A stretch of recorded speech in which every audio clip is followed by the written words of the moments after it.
Welcome back. Let's continue to inform you now to our story that sets the pace for our conversation. The impact of greenhouse gases in the atmosphere has become a matter of concern to climate scientists as well as the public who feel the impacts of climate change.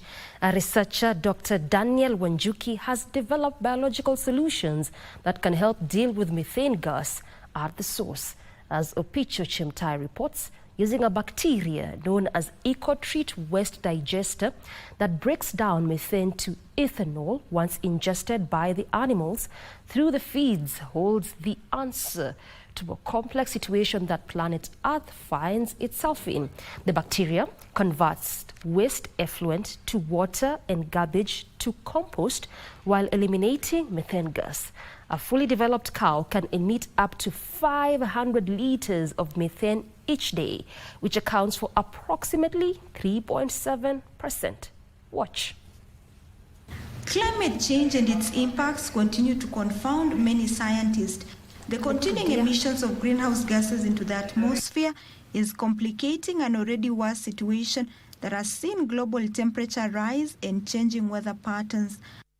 But one climate scientist and researcher, Dr. Daniel Wanjuki, holds the answer to one of the most problematic gases, methane gas. Thank you very much. In Kitengela, Machakos County, we meet Dr. Daniel Wanjuki in his homestead.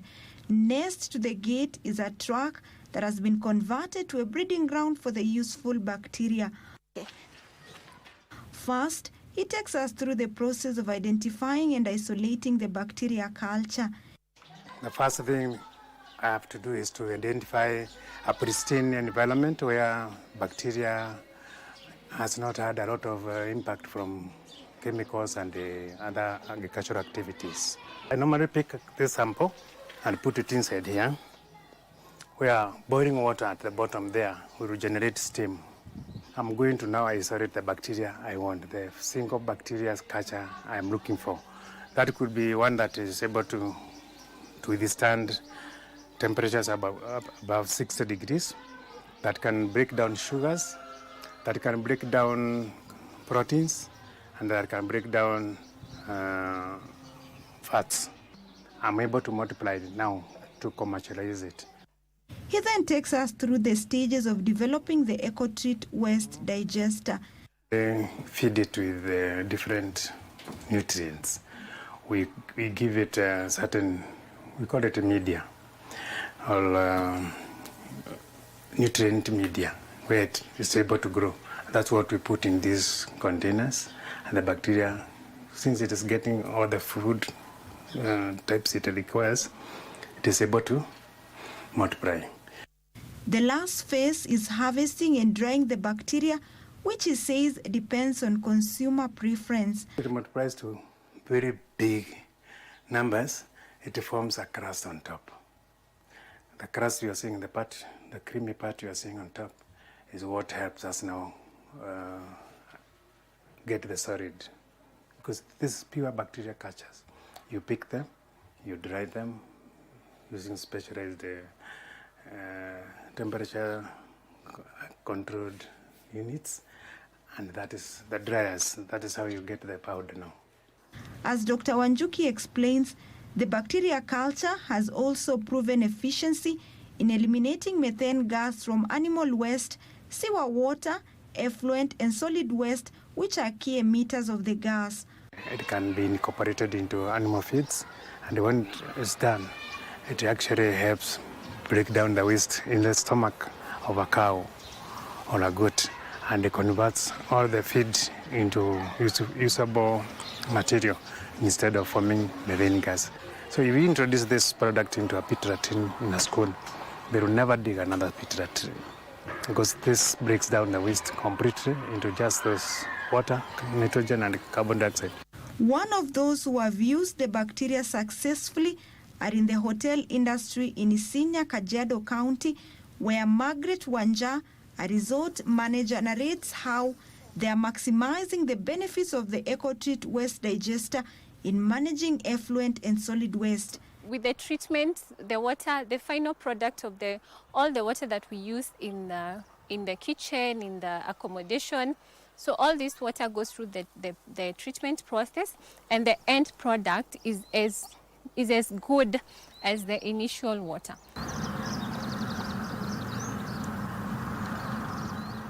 A few kilometers away, we meet William Kiarie, who explains how his resort is also utilizing refined recycled water by the bacteria that helps in cutting costs and reduce wastage. We generate a lot of wastewater, and before then it was very difficult managing that wastewater because we were either using exhausters, it's very expensive. So that's helping us manage the wastewater, is helping us grow these trees, and in a very dry area you can see it's always green, the trees are growing fast, and we think maybe in a few more years this will be a big forest. Both coming from one of the arid and semi-arid land counties in the country, this innovation is providing solutions while at the same time conserving and maintaining a lush green environment. They say necessity is a mother of invention. With this innovation being done here of harnessing ecotreat bacteria, if well tapped into, it could be the ultimate solution of reducing the emission of methane into the atmosphere. Opicho Chemtai reporting for KBC Channel 1 from Kitengela. Thank you, Opicho Chemtai, for that report. Very detailed, and that is what makes a segue for our conversation tonight. And Dr. Daniel Wanjuki is here. He is the Chief Executive Officer, EcoSave Africa. Daktari, asante. Thanks so much for having me. Is this the silver bullet to methane reduction? Yes, indeed. When you look at the civilization, since around 200 years ago, we stopped doing open defecation and we started doing communal wastewater treatment, municipal treatment, pit latrines. We put our waste in one place.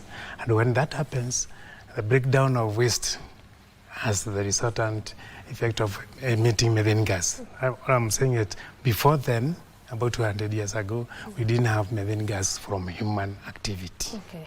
But now that we are in this situation where every other town, every other village has a communal toilet, a communal dump site, a communal agricultural activity going on. Yeah. It means that waste is decomposing and emitting methane. And methane gas going into the environment is causing far much more damage than carbon dioxide. Okay, really?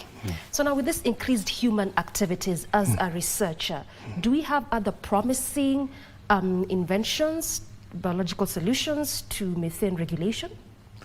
Okay, what I had is an advantage of being a microbiologist. I knew what bacteria could be used for.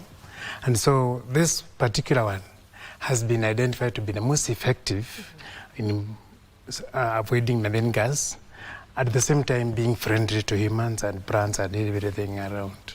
So there could be other bacteria, but they may be having other side effects that are not friendly. For example, they could be pathogenic to plants. So if you use manure made out of this product, then you introduce into the farm, your plants could be sick, could be contaminated.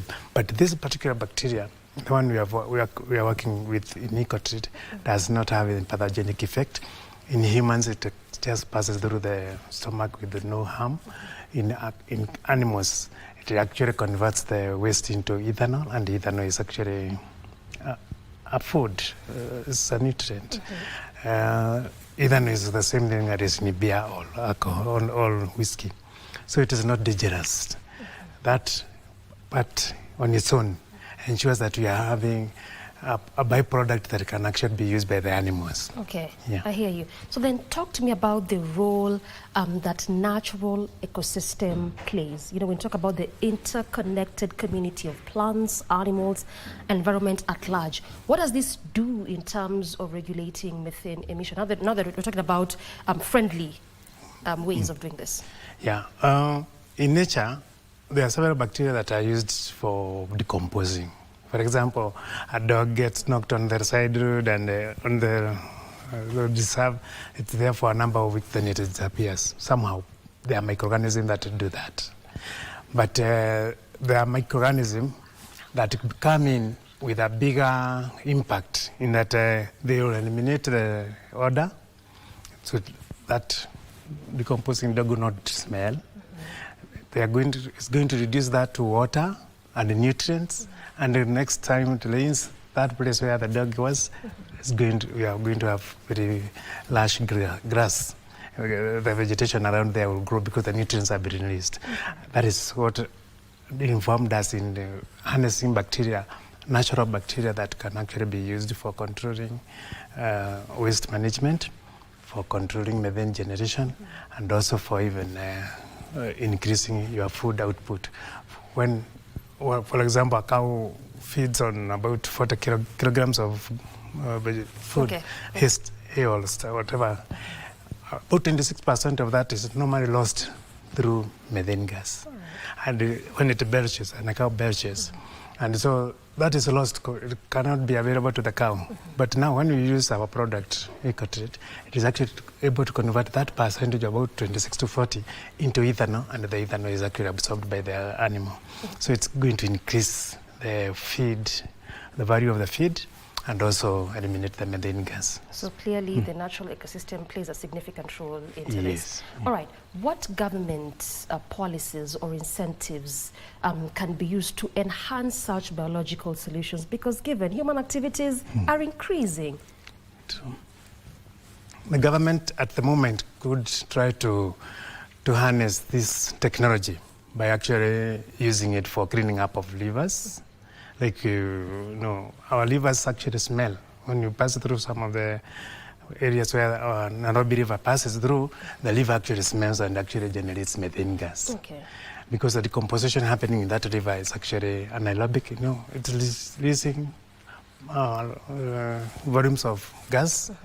And this methane gas, in one instance, we actually were able to light up a part of the river. So talking about the policies that can be enacted by governments in terms of enhancing these solutions that you're just talking about. I want to go to that now. Yeah.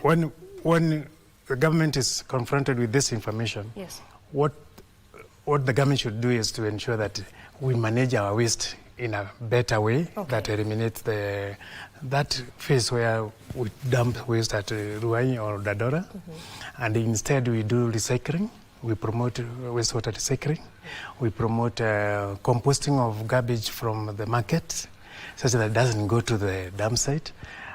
Much of the waste in the market, Marikiti or the other places, is nutrients that should go back to the Nyandaro where the potatoes came from. So basically, I hear you. Just do recycling and embrace recycling as the only way to handle. So waste. The government should ensure these things are put in place. Yes. I hear you. And now it will be a disservice for us to exit this discussion without talking about what you and I can do to actually reduce methane emissions. Very quickly, what can we do? The first thing, as an individual, you could do is that you would ensure that the system, wastewater management system in your compound actually allows you to recycle the wastewater, to use that water for greening. What you have seen on some of the establishments somewhere in Kajiado. When you recycle that wastewater, you grow trees, you're actually absorbing carbon, and you're actually combating climate change. So as an individual, ensure that your waste does not become part of the problem in the environment by reducing methane gas. So recycle the wastewater, use EcoTreat, the product, that bacteria that will eliminate methane gas, because methane gas is actually what is accelerating the climate change. And also ensure that in your compound you have a way of managing your compost. Your bananas shouldn't go to the dump site. I hear you. You should recycle that, make some nice gardens around your compound. I hear you. Just grow one fruit if you can, using that waste. More of taking responsibility, I should say. Exactly. Thank you so much, Daktari. Dr. Daniel Wanjuki has been our guest tonight, just basically looking at the biological solutions in reducing methane. He is the Chief Executive Officer, EcoSave Africa. Time for us to go for a very quick breather. We come back with plenty more, including business and sports. Don't go anywhere.